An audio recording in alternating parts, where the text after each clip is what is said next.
next sutra we have to do is Vivakshita gunopapattescha.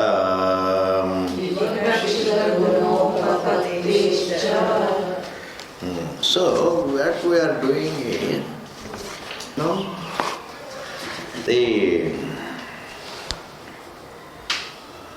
what look like the Jiva's qualities are indeed the Upadhis of the truth. I say, when we say the body is me, the body is my quality. If you say this is my quality, then I become Jiva. If we say that this is my Upadhi, then we are Paramatma, Ishwara. If the body is looked upon as Upadhi, then it is not our quality. Upadhi does not become a property of the being. The body is not a part of us, it is our Upadhi. Like Prime Ministership is not a part of the person who is a Prime Minister. It is a temporary Upadhi, a Upadhi. It is a temporary Upadhi. Once I say Upadhi, then we are separate from it. It can begin and end, but Upadhi comes and goes. But the quality, property, nature doesn't come and go. So, the Upanishad says something interesting. It describes, there is a Vakya here, Manomaya Prana Sharira Bharupaha. Pray to Brahman, pray to someone who is Manomaya. Manomaya means, who has the mind as an Upadhi. Brahman has mind as an Upadhi. Brahman has prana as an Upadhi. And by nature what is it? Bharupaha. It's purely the light. It assumes the mind, but it's not the mind. It assumes the breath, but it's not the breath. It's not qualified by the breath. Like, the greenness of a tree is not its Upadhi, its property. The greenness of a tree is not its Upadhi. The greenness of a tree is its characteristic, its property, its quality, its adjective. That position, an adjective's position is different from. You see, a noun has no existence independent of its properties. A tree minus all its properties, there is nothing.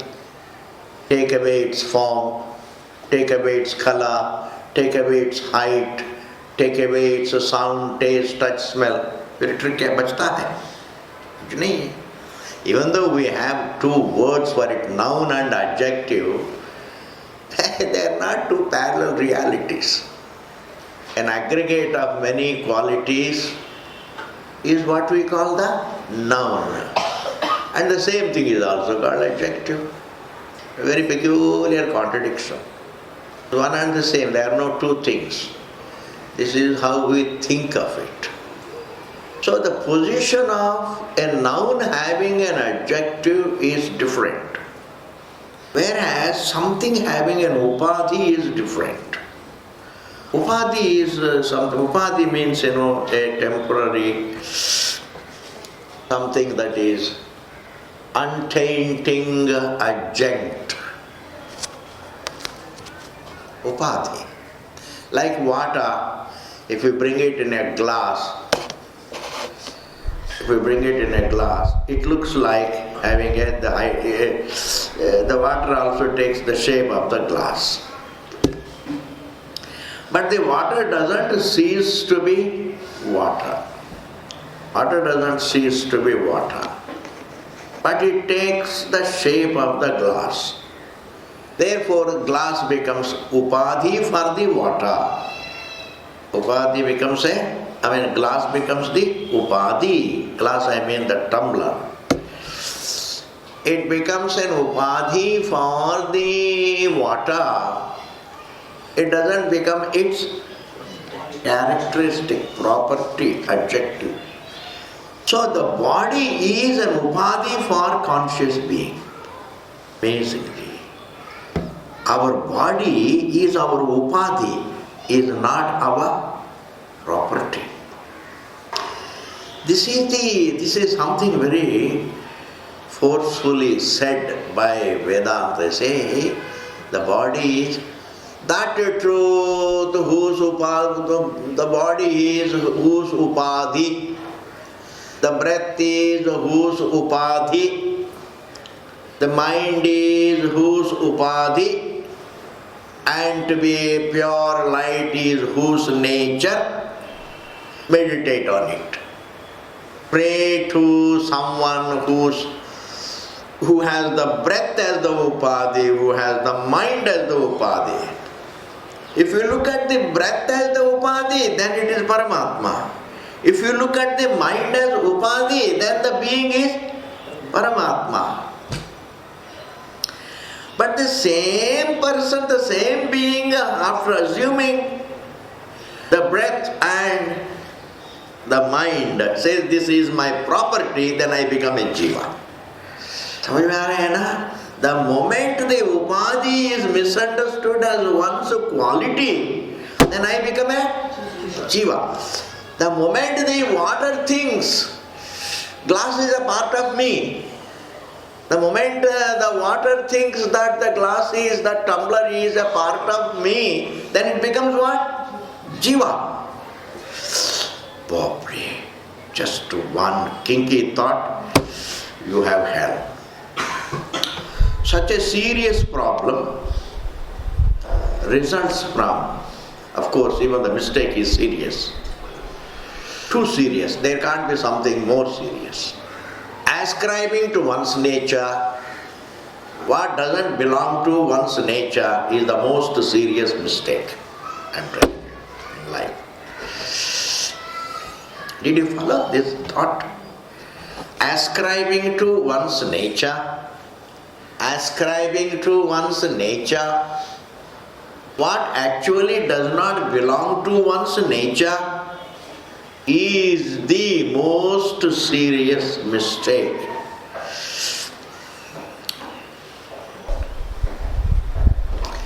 And here the truth happens to be of the nature of shanti, peace.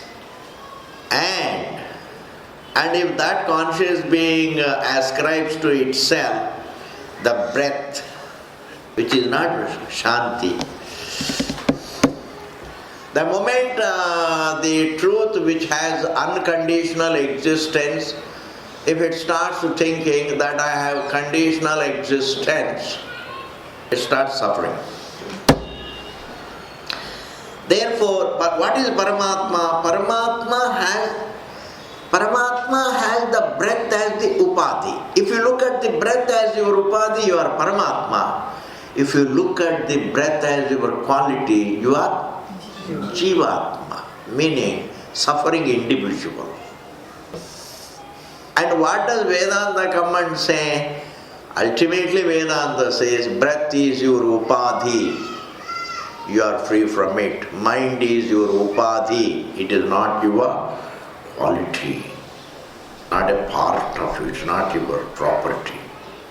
And when the upadhi is seen as upadhi, and the one who assumes the upadhi is separate from the upadhi, this discerning falsifies the upadhi.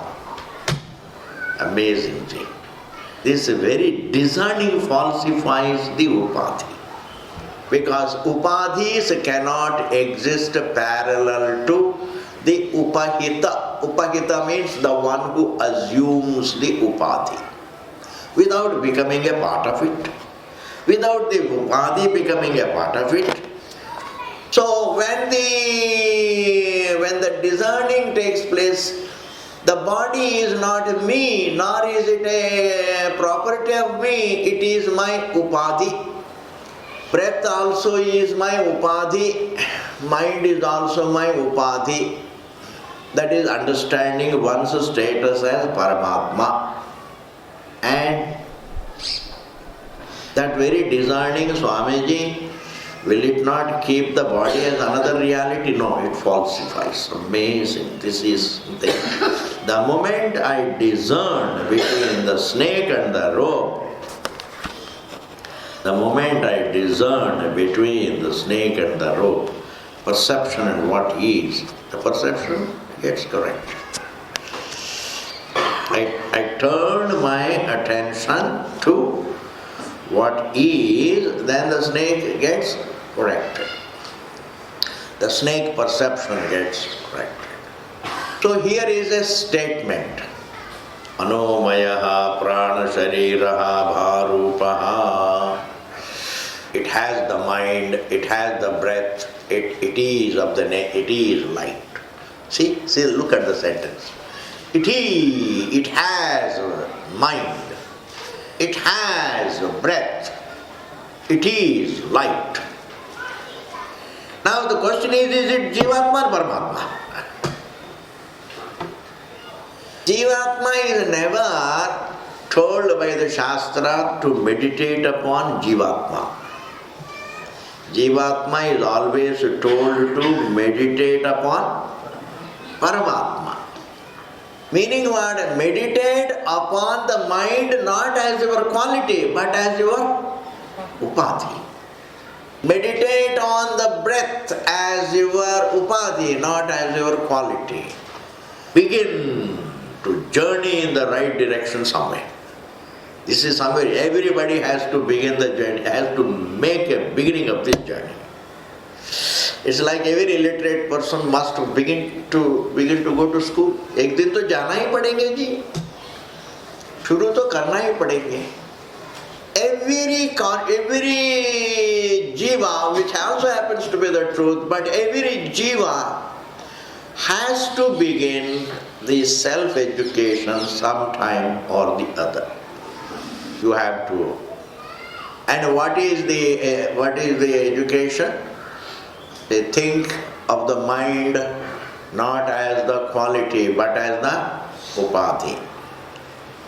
Think of the breath as the upadhi, not as the quality. Is enough to liberate a person. Is enough.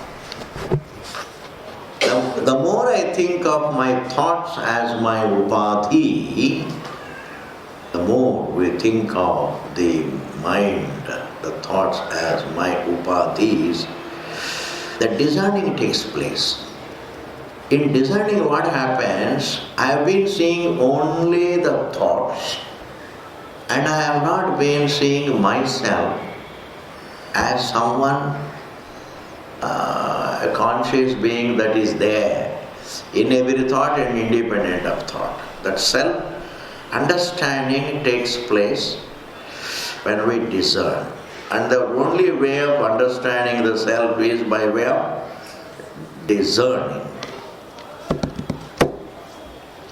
So the Siddhanti says, this particular sentence, that which has the mind, that which has the breath, and that which has the light, meditate on it.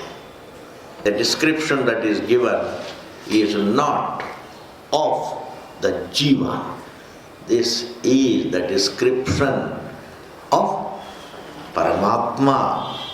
If you look at the breath, if you look at the mind, as the upadhi it is Paramatma. If you look at it as the quality, it is Jivatma. But in fact it can never be its quality, it is a notion. I may think like that, like the Prime Minister may think that Prime Ministership is his quality. ऐसा नहीं होता है. That is a mistake. In the Jiva's mind is his quality. In the Jiva's thinking, mind is his quality. But in actuality, mind is Upadhi. So the Jiva thinks mind is my quality. The Jiva thinks that the breath is his quality. The Jiva thinks the time is his quality, etc., etc. But Shastra doesn't think so. Shastra always looks at the mind as the Upadhi of the truth. Amazing Jiva.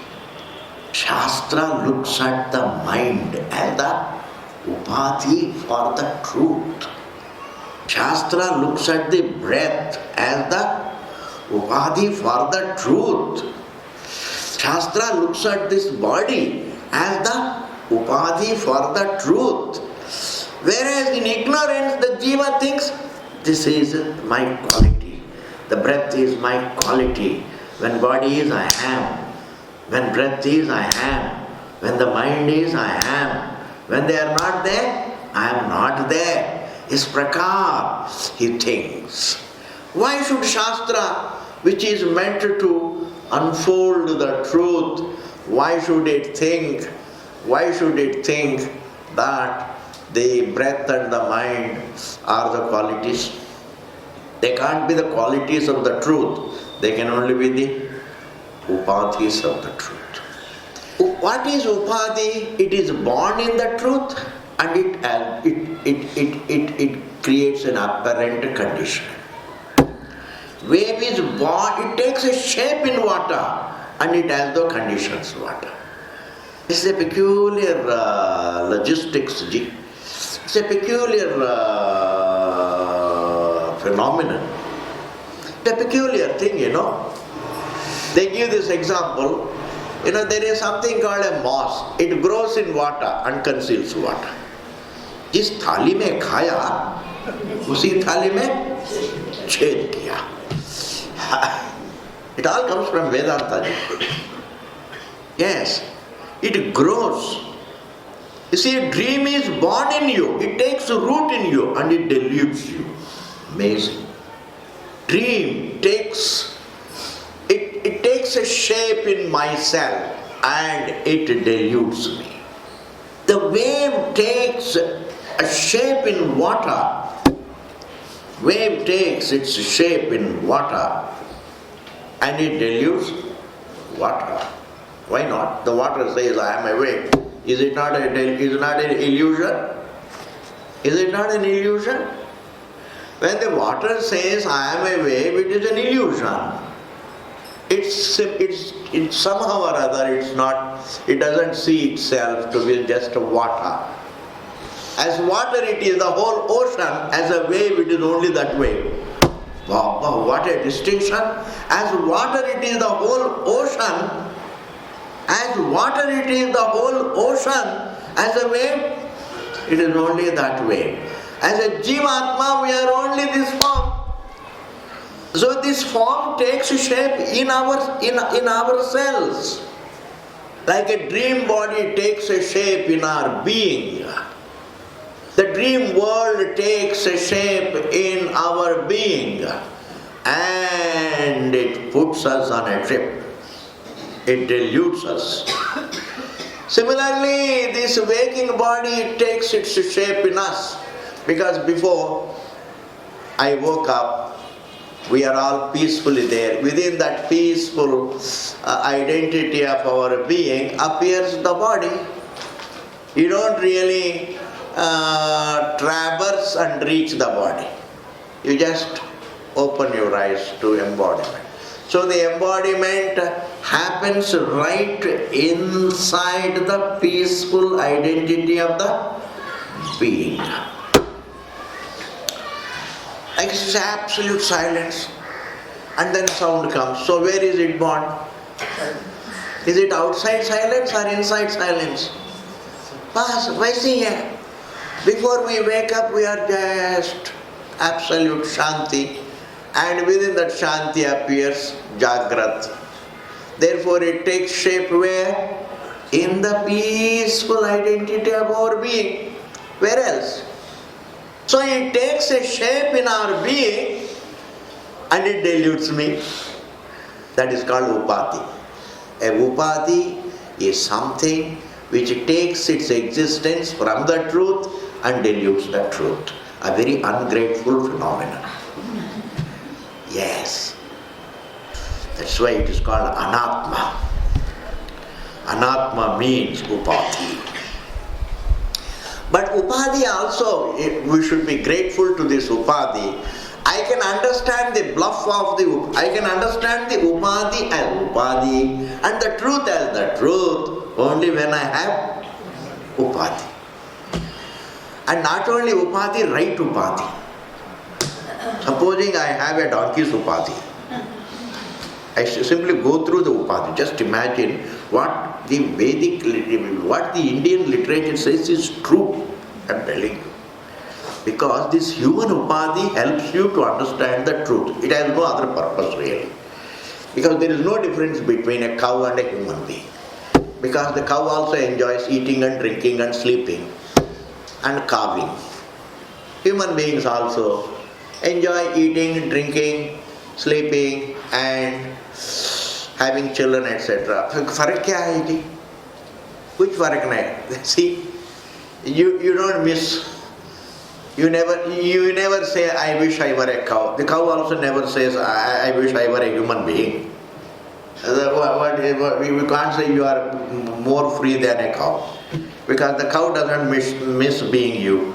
You don't miss being, you don't miss, you don't wish to be a cow. You don't miss being a cow. Therefore, the glory, it is glorified. Human embodiment is glorified. Amazing, it is glorified. Why is it glorified?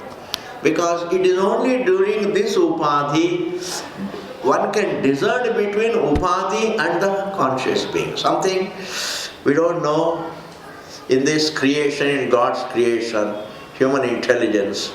There is intelligence. Intelligence, whether it is manifest in a human body or manifest in a God's body, that's no difference. Intelligence is intelligence, and the purpose of intelligence is to discern between the false and the truth, in addition to helping survival. Thus, you require very minimum intelligence to survive. You don't require huge amount of intelligence. There are many things. Even donkeys also survive. In Uttarakashi, somebody had a problem in the leg and he had to go to 1,000 hospitals to get it right.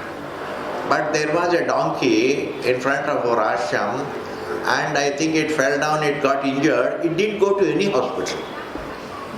It was all right. After a few days, it just managed. Then who has got more intelligence? So, a donkey becomes all right without spending any money. Therefore, I still stand by my statement. For survival, you don't require the kind of intelligence human beings have. That huge amount of intelligence that the human beings have, you don't require for survival.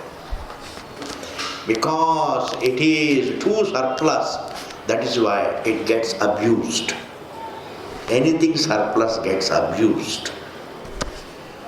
Therefore, when we don't use our surplus intelligence for understanding the truth, it gets abused. Gets abused. Thus, anyway, I have clarified this point. When the Shruti says, Manomayaha prana shariraha bharupaha satya sankalpaha satya kamaha satya sankalpaha, they are also a part of this vakya. Now, you see, Manomayaha prana shariraha bharupaha, Jiva cannot be bharupaha, he is only a body.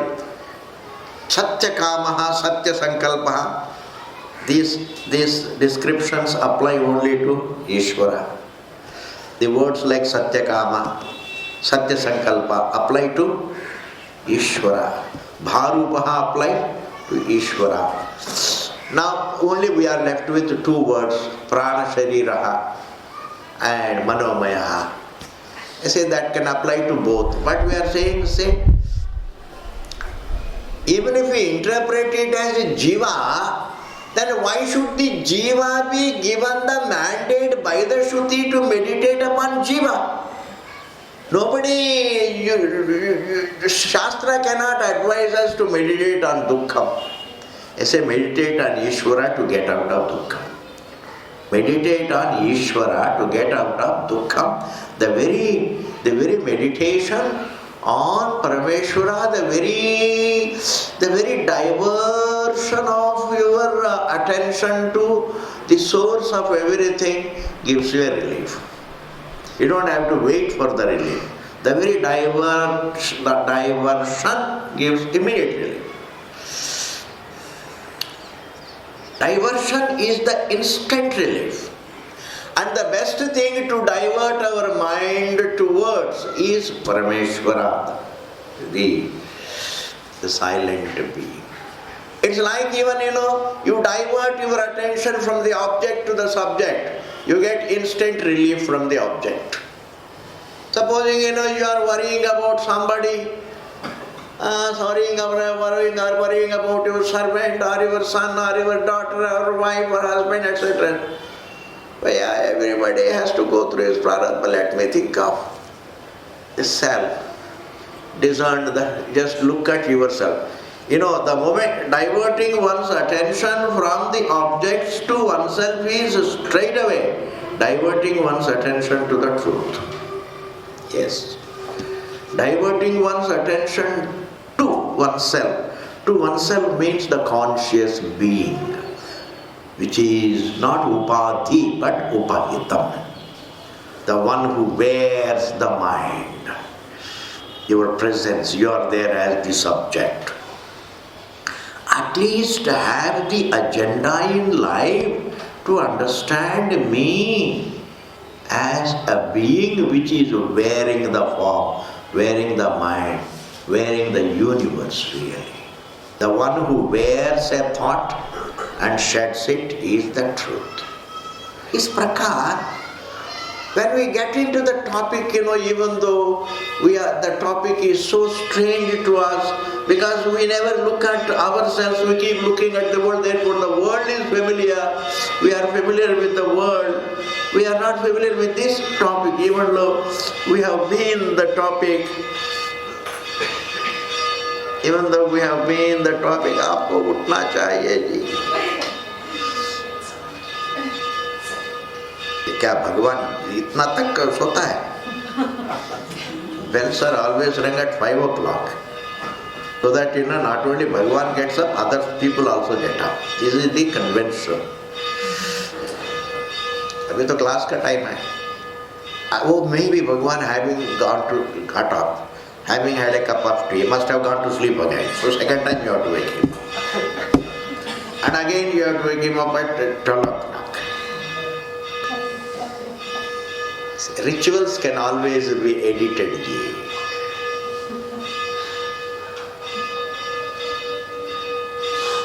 Anyway, हमारा thinking में, our religion should not disturb the peace of our life. Our spirituality should not disturb the flow of our life. It should not disturb.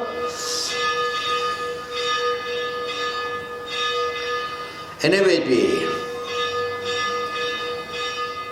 so the Shastra gives advice to the Jiva to meditate on Ishwara.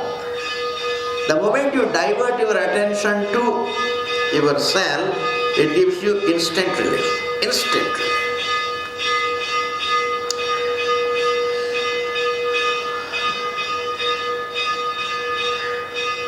And therefore, the Shastra does not mandate meditation on the Jiva. It gives the mandate to meditate on Ishwara.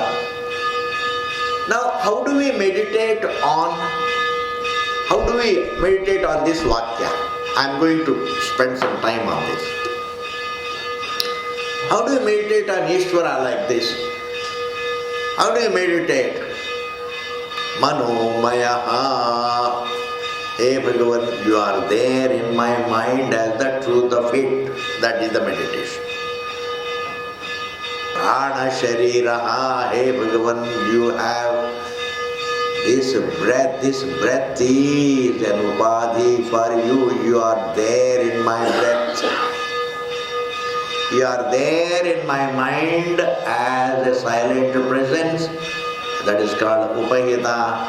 You are there in my breath as a silent presence. And you are the light. Please inspire me to understand you. You are Satyakamaha. Satyakamaha means this is what it is.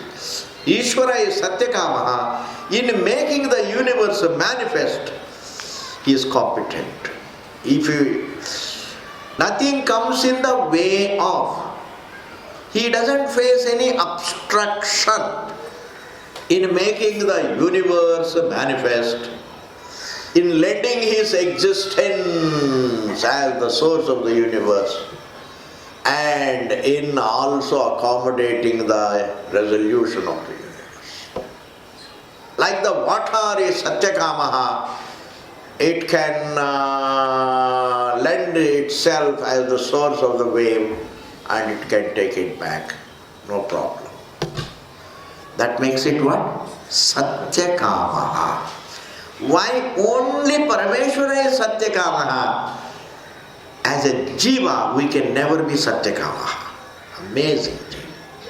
Why? You can never get what you want. A few things you may get, not everything. You can never get what you want. Supposing you can get whatever you want. You wanted something and immediately you can get it. That means no obstruction. You wanted that, you got it. You wanted that, you got it. Then you can become Satyakamaha. That means जो चाहता है वो मिल जाता है. उनको कहते हैं Satyakamaha. But as an individual, even a Devata is not Satyakamaha. Why? As a Jiva, he has to depend upon action for results. As a Jiva, he has to, his present actions create results. His present actions create results. His present actions create results depending upon his past. Jiva. Therefore, he can never get what he wants. So, certain things may come to him, Asan say, but whatever he wants he can't get. जो चाहते हैं सब मिल जाता. But Ishwara can be Satyakamaha because he doesn't have the interest to achieve. He only is competent enough to be the source. He is competent enough to be the source. He is competent enough to be the support. He is competent enough to be the resolving point.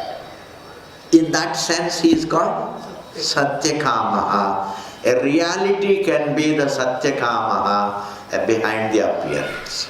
The reality behind an appearance alone can be described as Satyakamaha because it doesn't have a given desire to achieve something. And who has the desire to achieve? Jiva. And a Jiva can never be a Satyakamaha. Therefore, if you don't get a few things, don't cry. Why? Because you are not Satyakamaha.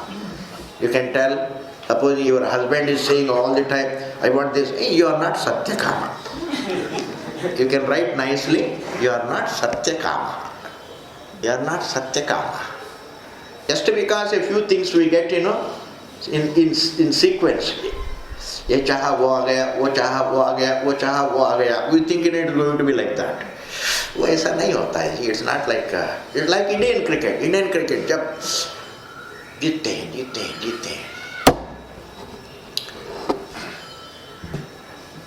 Pakistan is such a third-rate team. Anybody can beat it. Too much of hyping. We have a very bad tradition of going overboard with success. We are right on Everest when the wind comes. Why? Because we hardly get. When we get it, we don't want to, we want to celebrate it. If it is a frequent thing, then we will be less celebrative. Oh, kabhi, once in a blue moon we get a success, then we celebrate Diwali. And then one defeat. TV में अगर पता कहीं mention ही नहीं उसके बारे में. So, as a Jiva, please, if you are a student of truth, it is important to understand we are not Satyakamas. Therefore, entertain yourself with what you have. Entertain, make yourself happy with what you have. It's very important to entertain yourself with what you have. See? Therefore, when you can't be Satyakamaha, therefore, Jiva is given the mandate by the Shastra to meditate upon Manomayaha, Prana Shariraha, Bharupaha, Satyakamaha and Satyasankalpaha. These 5 words could apply to whom? Paramatma. How does the Jiva meditate? Hey Parameshwara, you are silently present in my mind. You are silently present in my breath. As Upahita, pick up this term, as Upahita, as its truth, as its source, support and end, as its source. It's like saying, hey, oh ye, hey Varuna Bhagavan, you are there silently present in the wave as the source of it, as the support of it, as the resolving point of it. In this manner, you pray. So, Parameshwara is Manomaya, Prana Shariraha, Bharupaha, Satyakamaha, and he is also Satya Sankalpaha. Satya Sankalpaha means he does the Sankalpa. So Kamayata Bahusyam Praja Jayeti Sadapo Tapyata Sadapastapva Idagam Sarvamasrijata.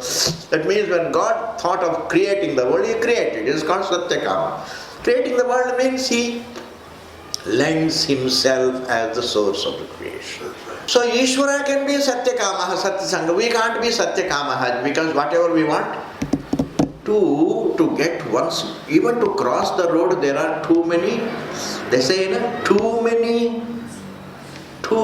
are slip between the cup and the lip. Too many are slip between the cup and the lip. This is, as an individual, as biological individuals, as human individuals, it is better that we appreciate our limitations. Not appreciating the limitation leads to ego and vanity and command. That is why Ravana also became command, because he, as a Jiva, did not understand his limitations. Because a few successes makes you think, a few successes make one think that he is Satyakamaha. मैं तो कुछ भी कर सकता. And therefore Bhagavan says, it is so beautiful. Hey, meditate on Ishwara as Manomayaha, Prana Shariraha, Bharupaha, Satyakamaha, Satyasanga. You are not Satyakamaha, Satyasankalpaha.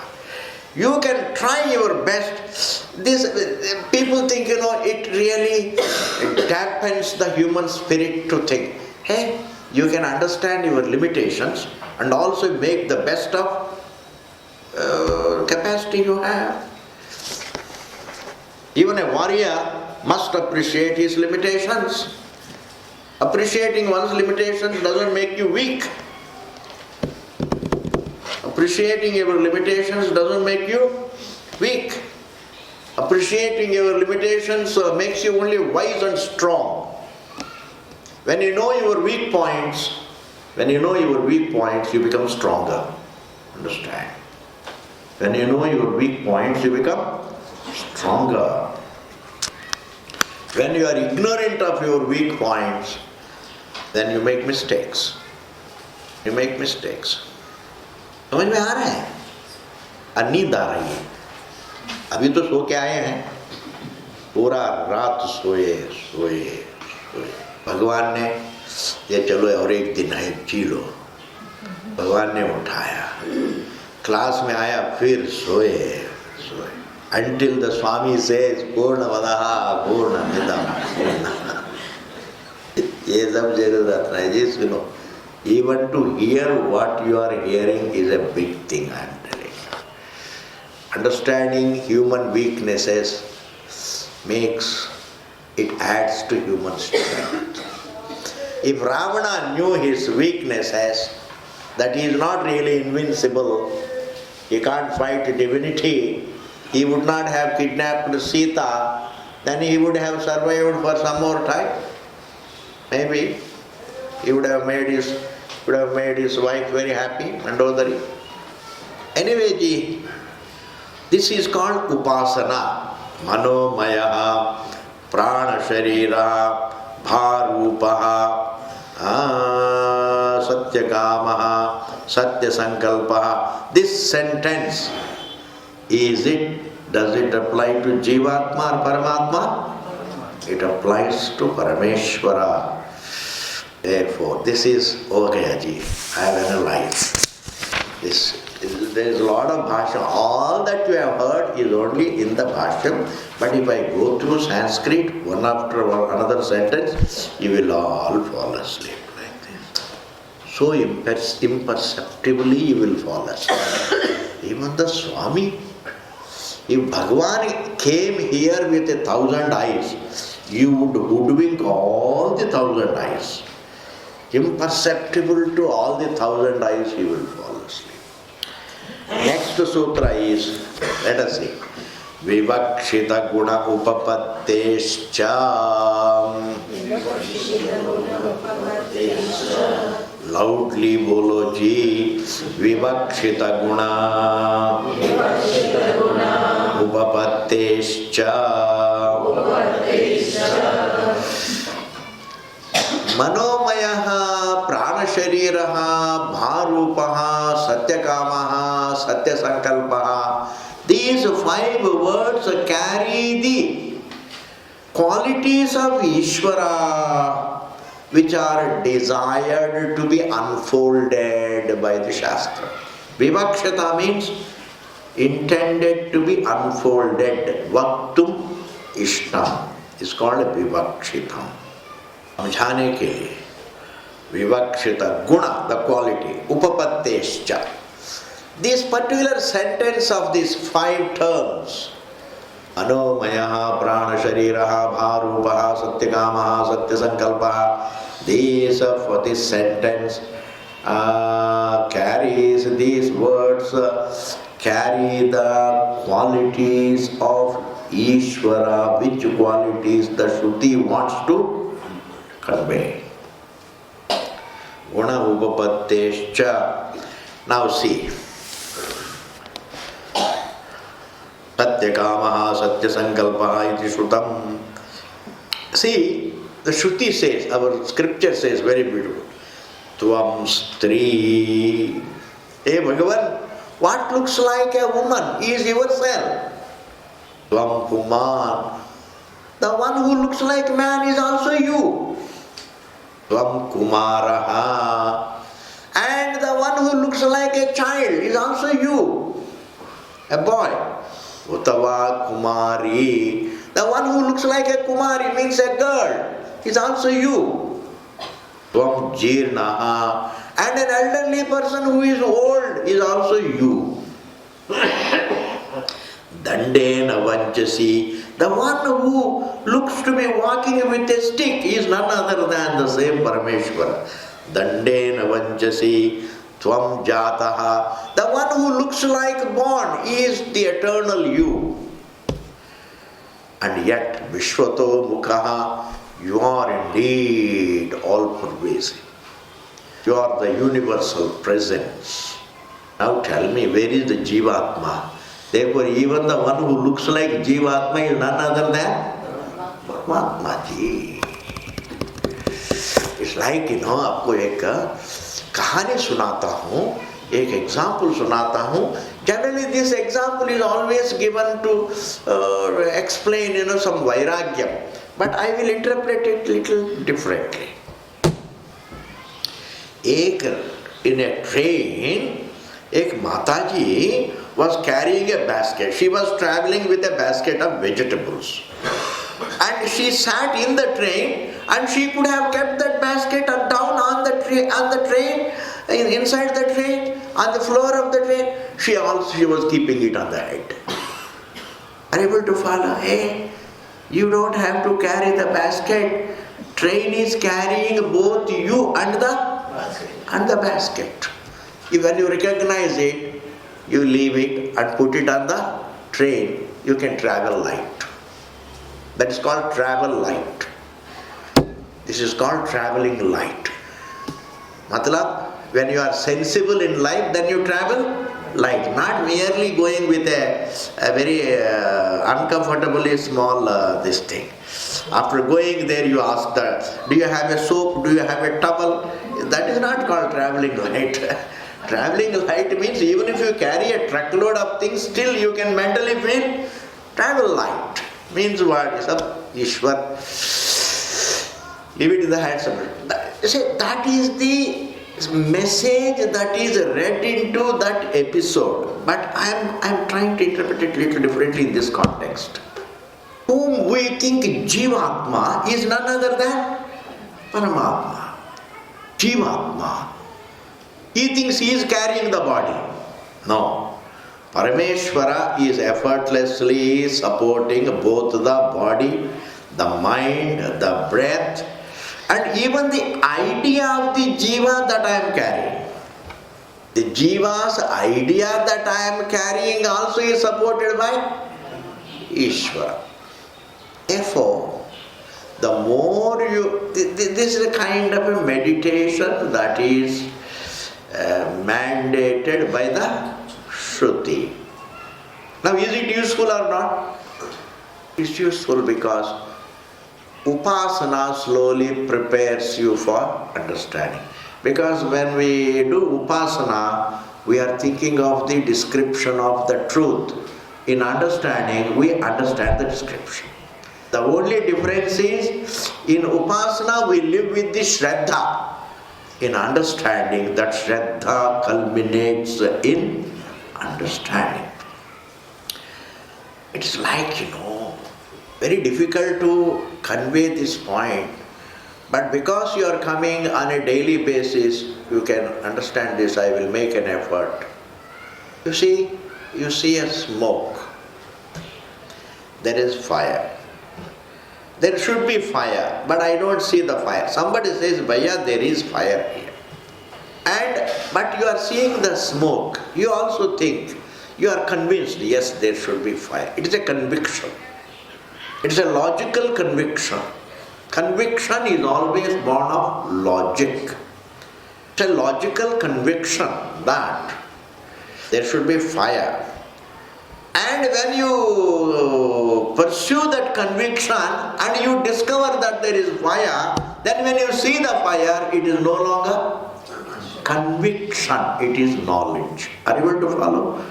Pursue conviction, it will become knowledge. It should be logical conviction, not some kind of a blind belief. Logical conviction is different from subjective raga dvesha kind of conviction. Like a person, a Christian may say, I am convinced that Christ is the only Savior. That's a subjective thing. These are all nothing. It's not a logical at all. Even before you become logical, you need so much of objective view. I don't think people are logically thinking. They are meaningless. They're all just raga-dvesha ridden. Therefore, similarly here, if Parameshwara is unlimited, he should be there in my mind. He should be there, very intimate to me. He should be there in my mind. He should be there in my breath. He should be very intimate to me. He should be, is called Shraddha. Parameshwara should be right here. That is called Shraddha. When I pursue it, it becomes a jnana. And discover, yes, it is true, He is. It is so. And behind discovering it is so, there is a conviction called it should be so. Reach it should be so, you are a different person. Discover it should be so. If Parameshwara is unlimited, He can't be sitting only in heaven. He should be Sarvagatam, all pervasive. Therefore, if He is all pervasive, then I don't have to travel for Him. I don't have to travel to understand the truth. I don't have to travel. I can only look at myself. And therefore, Tvam Stri, Tvam Pumanasi, Tvam Kumaraha, Bhutava Kumari, Tvam Jirnaha, Dandena Vanchasi, Tvam Jado, Bhavasi Vishwato Mukha iti, Sarvataha Panipadam Tat Sarvato Shishuro Mukam Sarvata Shrudimalloke, Sarvamavritya Tishtati Prano Himana Shubraha iti, Shuddha Brahma Vishaya Yam Tumaromaya Prana Shariraha iti, Saguna Brahma Vishaya iti Visheshataha, Vivakshata Guna Parameva Brahma Upasyatven Upadishtamiti Gamyate. Okay, Aji. Next, one more sutra, let us read. Anupapatestu na shariraha. Anupapatestu na shariraha. Upapatti means tenability.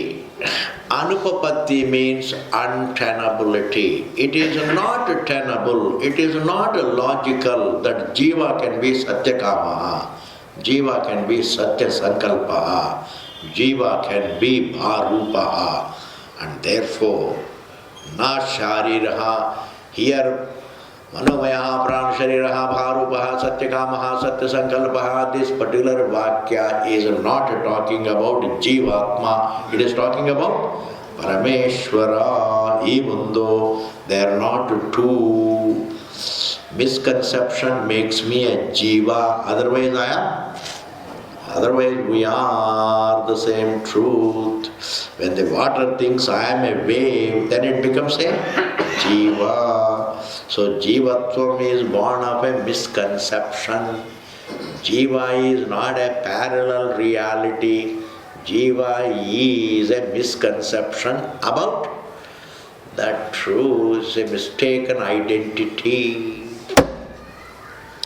Therefore, this sutra is simple, Ji. It is not possible to interpret this particular Vakya in the sense of Jiva, because Jiva does not have the capacity to be Satyakamaha, Satya Sankalpaha, Bharupaha, etc. Nor does the Jiva think the body is my Upadhi, nor does it think that mind is my Upadhi. It says the body is me, not it is my Upadhi. One doesn't say body is my Upadhi, it says it is me. When you are traveling in a car is your Upadhi. Because when you are sitting in a long car, people look at you. Wow. See, they always look at. They look at the car and then they look at the owner. And once you are off the car, nobody looks at you. Therefore, in order to be looked at, I must sit in the car. So Upadhi seems to be more excelling. This Upadhi seems to be better than the Upahita here. Therefore, through the Upadhi, please understand, when a person sits in the car, he thinks, this is my Upadhi, it is not me.